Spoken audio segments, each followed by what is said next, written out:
Hi, when you see a case like this canine, do you immediately think extraction? I won't give it a chance. Or do you have a predictable protocol for saving this kind of teeth and making them abutments in larger restoration? I'm Dr. Mihai Herlea, and in this video I'll show you my protocol where I feel I'm very predictable in turning this kind of teeth into abutments for large restoration, in this case a full bridge. First, I prepare the tooth, and I always have myself the extraction in the back of my mind, but while I'm preparing, I'm assessing if I have something to work with.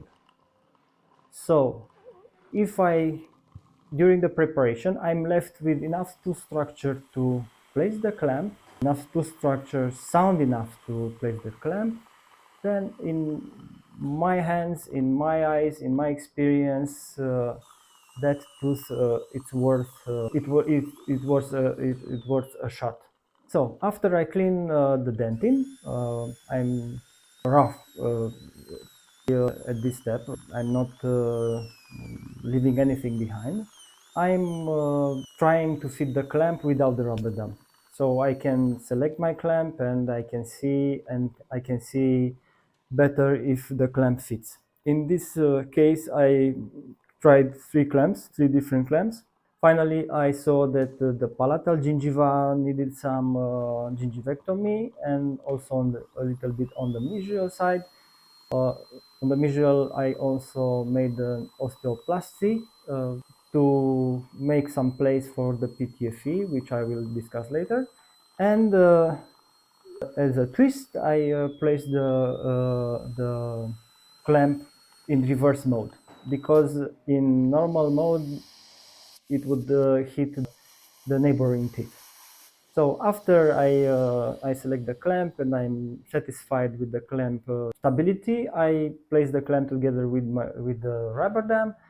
After I place the rubber dam and fit it as good as I can around the tooth, I take two PTFE rolls and insert them as good as I can in the mesial and in the distal space between the rubber dam and the remaining tooth structure.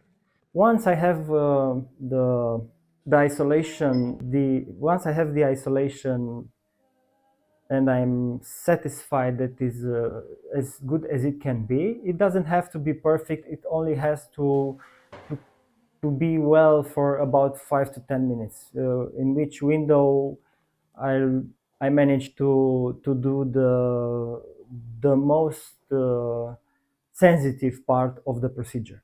So after the PTFE and the rubber dam placement, I'm sandblasting and I'm cleaning the last details that weren't visible because of the blood in the first place. So this is a very important step because I'm sometimes sandblasting and cleaning and sandblasting again, because sandblasting reveals the parts of the dentin that is still soft and needs removing.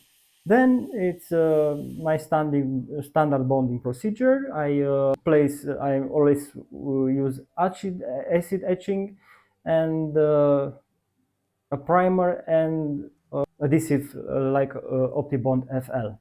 And as of the layering itself, this is the most important part, the core of the technique, the way which I layer the composite. This way is by layering the composite layer by layer, starting from the margin with the as thin as possible first layer. So making sure this is very well bonded to the surface of the tooth, because this is the only place where my restoration could fail. So after the first layer, which in this case I didn't place all the way around, I placed in tiny bits, first on the vestibular part, then on the other parts. After that first layer is in place the next layers. It's exactly like 3D printing. I'm building like a tube. It's a tube in the form of the final tooth as I can imagine it shaped. It's a gross shape at this stage. One thing to be careful at the end, like when I'm shaping, narrower and narrower, the composite, the flowable tends to fall inside, and sometimes I need to go there with a round burr and high speed and remove some of the composite to keep the entrance in the tube clear and in a straight line, which is very, very important for the endo treatment and the post cementation. Now, as the endo treatment is not the subject of this video, it was a very, very hard endodontic treatment because the canal, as you can see in the radiograph, was very, very calcified and very, very hard to access. But I finally managed to shape the canal. You see during this my procedure for endodontic treatment, the way I activate with the ultrasound with the tip that I built from a dental probe, which I love because I can shape it, I can remake it whenever I want. But this is another subject. When I'm finished shaping the canal and I'm pleased with the way it looks and feels, I'm sealing the apical third of the root, intentionally only the apical third, because the other 2/3 I need to use for my post. As of the post, I prefer metal posts because in my hands work better. I had used in the past also fiber posts, but I don't know why in my hands I had a lot of failures. I'm sticking with these posts that are very, very cheap, and I take a bigger post and try to shape it in a way that it fits as good as possible to the canal. After I'm finished shaping, I'm sandblasting the post. I'm also sandblasting the canal. If I'm not pleased with the way it looks after sandblasting, I sometimes use a peso burr, peso reamer that I will take with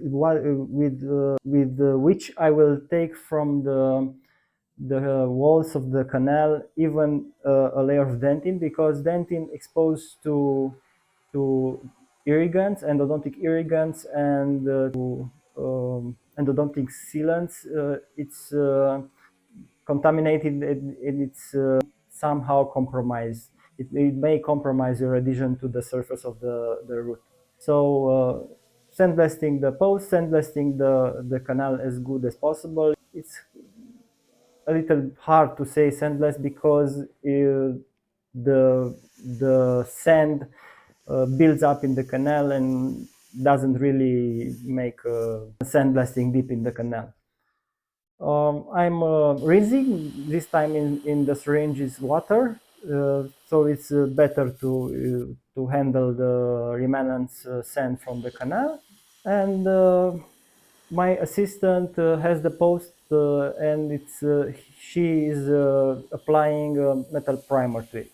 About the post cementation, normally you will use an automix system with the syringe of the dual cure cement, and this is placed directly into the canal. But I'm an older dentist and I'm using Lentulo spiral. In my hands, this works very well. I rarely have pockets of air trapped inside. Maybe because I used it many times and it works well this way. I know it's not the best way. After the placement of the post, I gross shaping the shape of the final abutment, because at this time I don't know what the actual orientation is going to be. You can see that this canine is staying like this. It's like it wants to fly. So that's the actual orientation of the root, and the orientation of the final restoration of the abutment will be totally another way.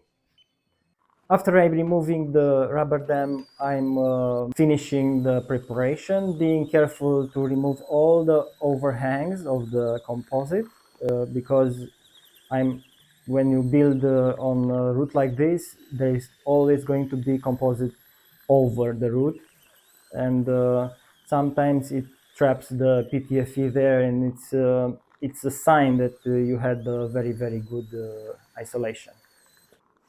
So this being the immediately after removing the rubber dam, I have everything retracted.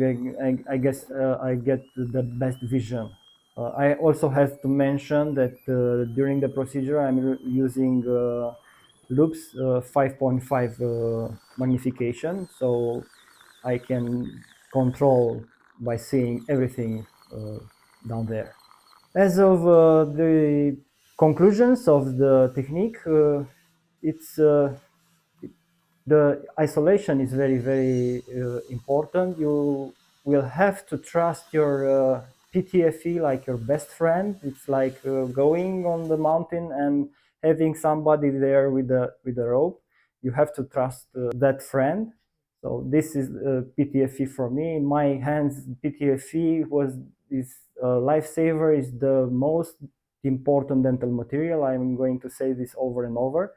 After I discovered it, it was love at first sight. Second, it's sandblasting and cleaning of the dentin. It's very important. And third, but not least, it's the actual layering of the composite. It's in a way that you build something tension-free, and which is a structure that it's bonded very well at the bottom, and where all failures start. So if you liked this procedure, if in this video, please hit subscribe, and meet me on my channel, where you will see more out of the box cases where I try to save compromised teeth and do some extreme dentistry, and you can watch. Thank you for watching.